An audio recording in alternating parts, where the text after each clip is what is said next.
Hello dear students, Praveen Purvarth, first paper, third question, 15 mark, ரெண்டு கொடுத்து ஒன்று கேட்குறாங்க. அதில் வந்து நம்ம ஒரு இம்பார்ட்டண்ட் பார்க்கலாமா?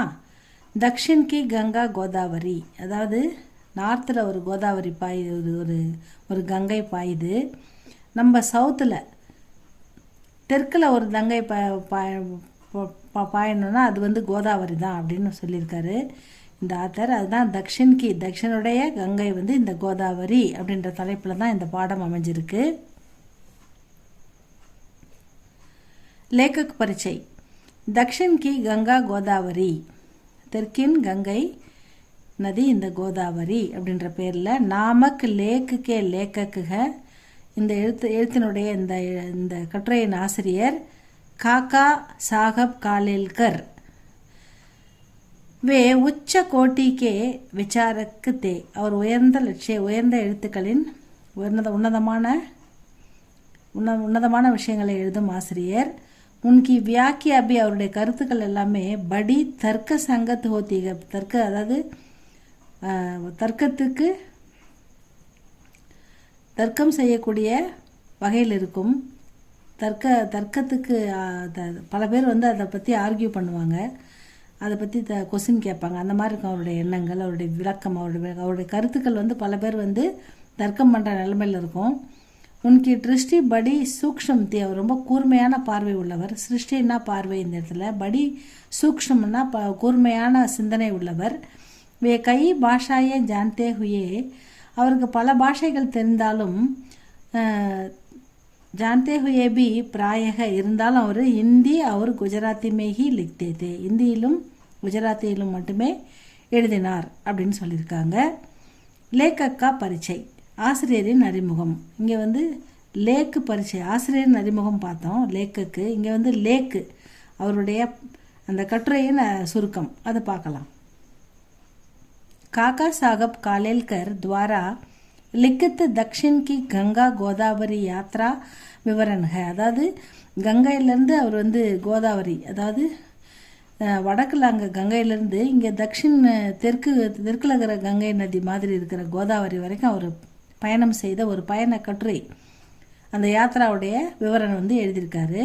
ஜிஸ்மே கோதாவரிக்கா மகாத்மை, அவர் கோதாவரியின் சிறப்பான தன்மை, और उसके तटों का सौंदर्य काव्यात्मक शैली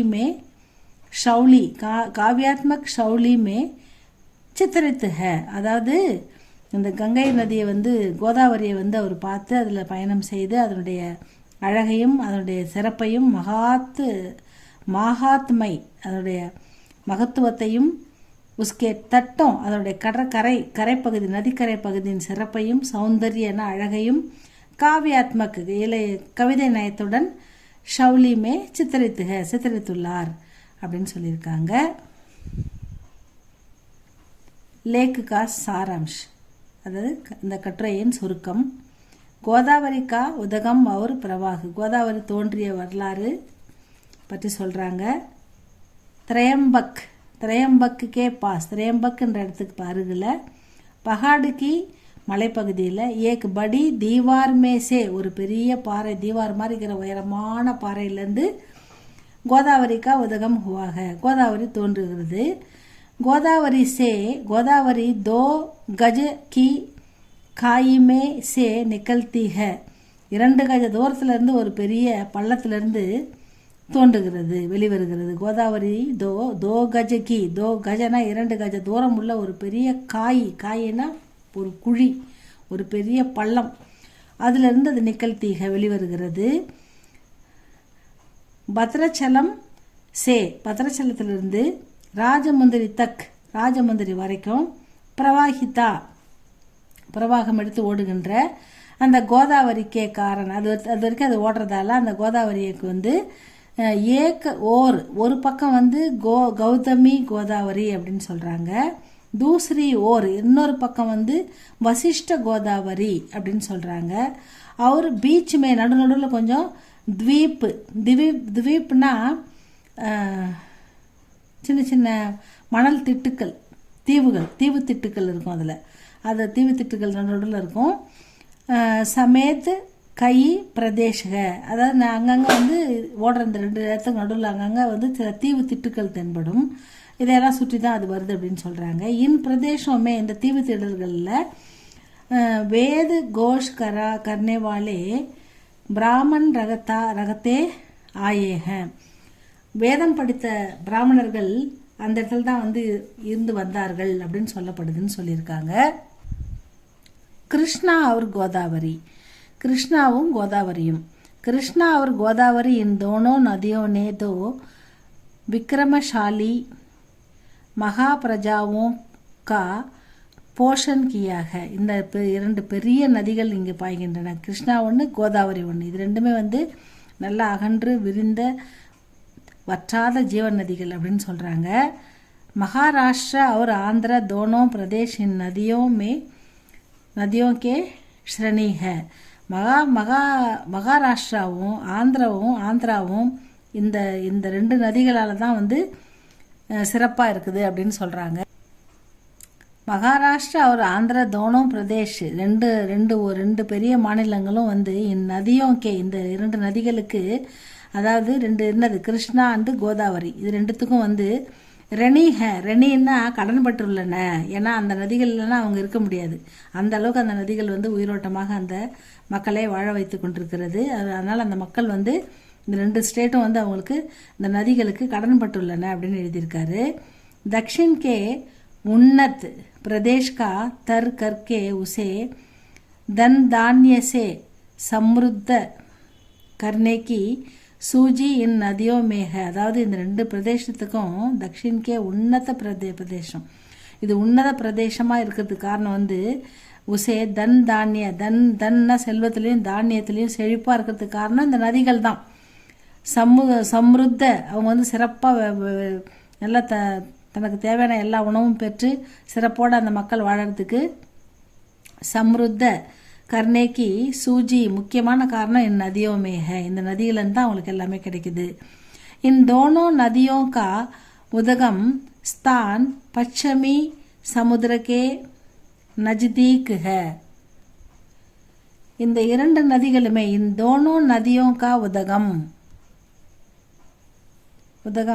உதகம் ஸ்தான், அதாவது மேற்கு, அதனுடைய உருவம் எங்கே தோன்றுதுன்னா பஷ்சிமி மேற்கு கடற்கரை, சமுத்திரம்னா கடற்கரை, மேற்கு கடற்கரையிலேருந்து நஜ்தீக்குன்னா உருவாகிறது. மேற்கு கடற்கரையிலேருந்து இந்த மேற்கு பகுதியில் இருக்கிற கடற்கரையில் போய் வரைக்கும் இந்த நதிகள் வந்து பாய்கின்றன அப்படின்னு சொல்கிறாங்க. நஜ்தீக்குன்னா அருகில், நஜ்தீக்குன்னா இந்த மேற்கு கடற்கரைக்கு அருகில் வந்து இந்த நதிகள் உருவாகின்றன. மகர் ஏ ஹசாரோ கிலோமீட்டர் சே, இந்த நதிகள் வந்து ஆயிரக்கணக்கான கிலோமீட்டர், அதை விட அதிகமாக சே அதிக தூர் பகத்தீக, இது வந்து கொஞ்சம் தூரம் ஓடலை. ஹசாரோ கிலோமீட்டர் சே அதிக, ஆயிரக்கணக்கான கிலோமீட்டருக்கு அதிகமாக பறந்து விரிந்து பிரவாகம் எடுத்து ஓடி அந்த மாநிலத்தையே செழிப்பாக வச்சிருக்குது. दूर बहती है. आंध्र तो सारा का सारा उसी में समा जाता है. இதில் முக்கியமாக பார்க்கணும்னா ஆந்திரா தான். ஆந்திர தோ சாரா கா சாரா, முழுக்க ஆந்திரா தான் இந்த நதியை பயன்படுத்திக்குது. ஆந்திர தோ சாரா கா சாரா உசிமே சமா ஜாத்தாக. ஆந்திரா தான் ஆந்திர மக்களுக்கும் ஆந்திர மாநிலத்துக்கும் தான் இந்த நதி மிக முக்கியமாக பயன்படுகிறது அப்படின்னு சொல்லியிருக்காரு. ஸ்ரீ ராமச்சந்திர ஜி அவர் கோதாவரி, ஸ்ரீராமருக்கும் கோதாவரிக்கும் என்ன தொடர்பு அப்படின்னு பார்த்தா, ஸ்ரீ ராமச்சந்திர ஜி அவர் கோதாவரி, ஸ்ரீ ராமச்சந்திர ஜி கே அத்தியந்த சுக், அவருக்கு அளவிட முடியாத இன்பங்கள், கே தின் இஸ் கோதாவரி கே தட்டு பருகி போத்தி தே, இந்த கோதாவரி நதிக்கரையில் அவர் இருக்கும்போது அவருக்கு அளவிட முடியாத சந்தோஷத்துடன் வாழ்ந்திருக்காரு. அவர் ஜீவன் கா தாருன் ஆகாத் பி உன்ஹே யஹி, அதாவது அவர் வாழ்க்கையில் ரொம்ப கஷ்டப்பட்டது எங்கன்னா அதுவும் இங்கே தான். ரொம்ப சந்தோஷமாக வாழ்ந்ததும் இந்த நதிக்கரையில் தான். அதுக்கப்புறம் அவர் கொஞ்சம் கஷ்டப்பட்டதும் வந்து பல கஷ்டங்களை அனுபவித்ததும் இந்த இங்கே தான் அப்படின்னு சொல்கிறாங்க. சகனாப்படுத்தாத, அதையும் சகித்து கொண்டார், இந்த கஷ்டங்களையும் இங்கே தான் சகித்து கொண்டார். மிக சந்தோஷமாகவும் இந்த நதிக்கரையில் தான் அவர் வாழ்ந்தார் அப்படின்னு சொல்லியிருக்காங்க.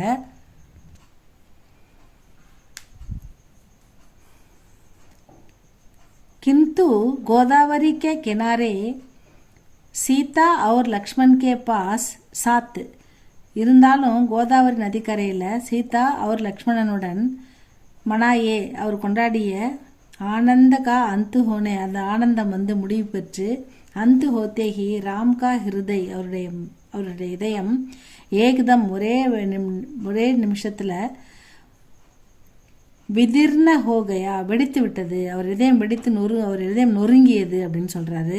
ஏன்னா அந்த இடத்துல வந்து ஆஜ்பி இன்னைக்கு கூட ஆப் நாசிக் பஞ்சவடியுமே கூம்கர் தேக்கே, நீங்கள் அங்கே போய் அந்த பஞ்சவடியை சுற்றி பார்த்தீங்கன்னா உங்களுக்கு பார்க்க முடியும். என்னென்னா ஆப்கோ யஹி மாலும் ஹோகா மானோ சாரி பஞ்சவட்டி ஜட்டாயு கி தரகு உதாஸ் ஹோகர் சீதா சீதா புகார் ரஹி ஹை.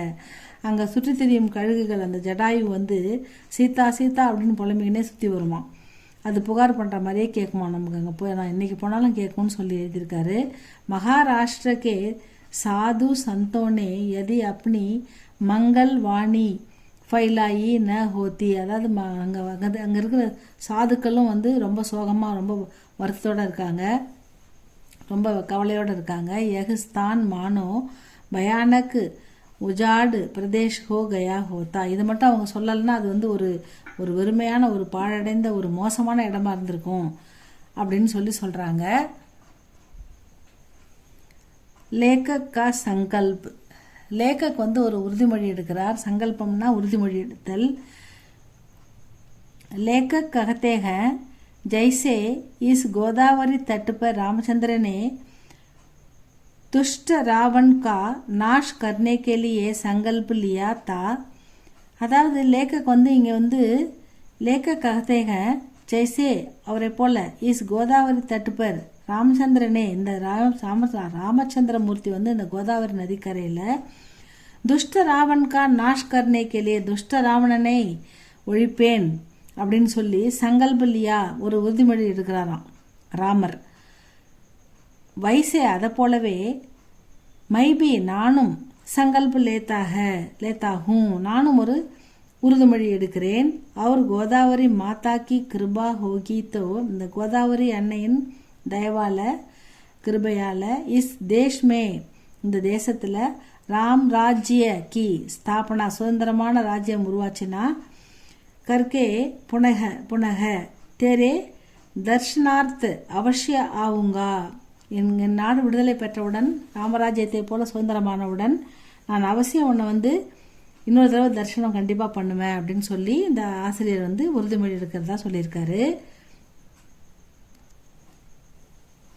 உபசங்கார் முடிவுரையில் என்ன சொல்லியிருக்காங்க? காக்காஜி கி பாஷா பிரபாவசாலி ஹை.